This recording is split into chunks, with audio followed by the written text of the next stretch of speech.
Jenderal Andika Perkasa segera pensiun dan meletakkan jabatannya sebagai Panglima TNI.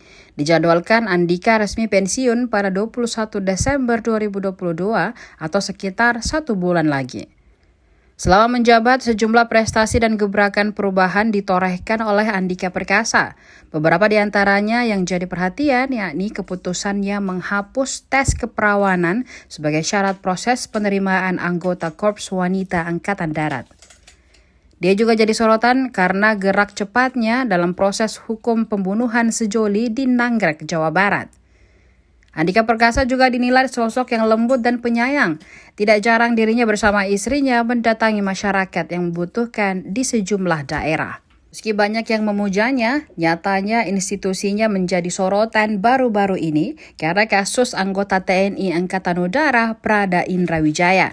Prada Indra tewas di Biak, Papua, diduga dianiaya oleh 4 prajurit seniornya. Kasus ini langsung berimbas ke Panglima TNI Jenderal Andika Perkasa.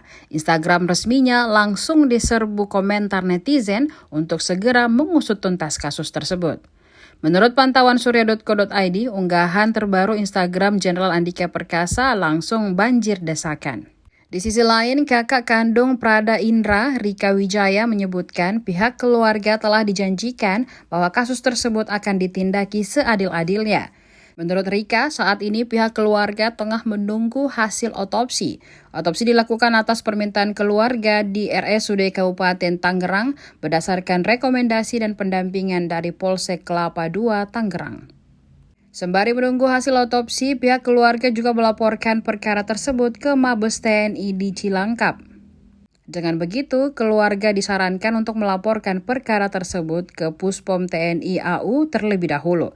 Akhirnya pihak keluarga memberikan keterangan berita acara pemeriksaan dengan Puspom TNI Angkatan Udara.